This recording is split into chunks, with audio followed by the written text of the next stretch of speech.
मान लीजिए एक ऐसी कंपनी है जहां सुबह ऑफिस आकर हाजिरी लगाने के बाद आपको काम की कोई जल्दी नहीं होती, आपको बस आराम से बैठकर टाइम पास करना है, कुछ खाना पीना है या गेम खेलना है। कोई रोकने वाला नहीं है क्योंकि बॉस देर से आते हैं और जब वो आते हैं तो रिसेप्शन वाली कलीग नीचे के सीसीटीवी कैमरे पर नजर रखती है। जैसे ही बॉस की गाड़ी दिखती है वो तुरंत सबको बता देती है। बॉस के आने के बाद भी आपको बस कुछ ही मिनटों के लिए काम करने का नाटक करना पड़ता है। जैसे ही बॉस अपने केबिन में जाते हैं आप फिर से अपना टाइम पास शुरू कर सकते हैं। साथ ही कंपनी में मिलने वाली फ्री चाय और स्नैक्स के मजे ले सकते हैं। अगर आपको ऑफिस में बैठे बैठे बोरियत हो रही है तो आप अपने दोस्तों के साथ नीचे जाकर चाय नाश्ता करके टाइम पास कर सकते हैं। तो बधाई हो, आपने बिना कुछ किए पूरी सुबह की सैलरी कमा ली है। लेकिन हाँ, कंपनी का एक बहुत ही सख्त नियम है, शाम को छुट्टी के बाद किसी को भी ऑफिस में रुकने की इजाजत नहीं है। ये कंपनी ओवरटाइम के सख्त खिलाफ है। अगर आपकी तबियत खराब होती है तो बस एक मेडिकल सर्टिफिकेट दिखाओ और बॉस अपनी जेब से आपके इलाज का खर्चा उठाएंगे और आपको पेड लीव भी मिलेगी। तो क्या आप ऐसी कंपनी में काम करना चाहेंगे? ऐसे बॉस के लिए काम करना चाहेंगे? जवाब देने की जल्दी मत कीजिए, पहले इस फिल्म की पूरी कहानी सुन लीजिए। हेलो दोस्तों, मैं हूं डेविड। सच कहूं तो पिछले कुछ सालों में सस्पेंस से भरी भारतीय फिल्मों ने तहलका मचा रखा है। अंधाधुन, दृश्यम और महाराजा जैसी हर फिल्म ने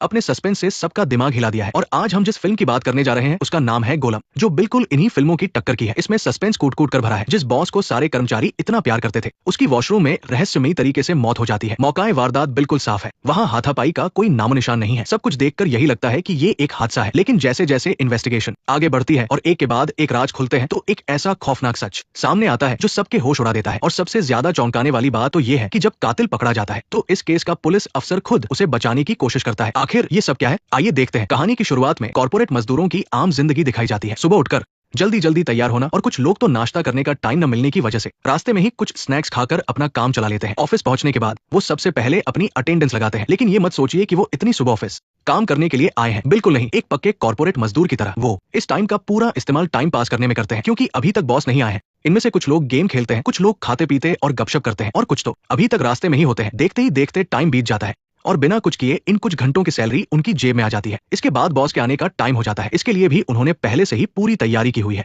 रिसेप्शन पर काम करने वाली लड़की जैसे ही कैमरे में बॉस की गाड़ी को देखती है तो बस उसके एक इशारे पर सब लोग तुरंत काम करने की एक्टिंग शुरू कर देते हैं। बाहर से देखने पर लगता है कि सब बहुत बिजी है, लेकिन असल में वो बस कंप्यूटर की स्क्रीन को रिफ्रेश कर रहे होते हैं। इनका सीधा सा फंडा है कि बॉस नहीं है तो खुलकर टाइम पास करो और बॉस आ गए हैं तो छुप कर टाइम पास करो। बॉस ऑफिस आने के बाद एक चक्कर लगाते हैं, तभी उनकी नजर एक खाली सीट पर पड़ती है। पास बैठा कलीग तुरंत बताता है कि जो बंदा नहीं आया है उसने कल रात बहुत देर तक बिना एक्स्ट्रा पैसे के ओवरटाइम किया था, जिस वजह से आज उसे आने में देर हो गई। और ये लेट आने वाला इंसान वही हैंडसम लड़का है जो अभी अभी बाइक से आ रहा था। इससे साफ पता चलता है कि ऑफिस के सभी कर्मचारी आपस में एक दूसरे का कितना साथ देते हैं। इसके बाद रिसेप्शन वाली लड़की बॉस को आज के शेड्यूल के बारे में बताती है। तभी बॉस उस लेट आने वाले कर्मचारी के बारे में कहते हैं कि हमारी कंपनी में ओवरटाइम नाम की कोई चीज नहीं है। जो आपकी शिफ्ट का टाइम है उसी टाइम पर आइए और छुट्टी होने पर सीधे घर जाइए। अगर किसी के साथ डेट पर जाना है तो डेट पर जाइए। फिर बॉस बताते हैं कि अगले कुछ दिनों के लिए वो बिजनेस ट्रिप पर जा रहे हैं। अगर ऑफिस का कोई काम हो तो वो उन्हें ईमेल पर अपडेट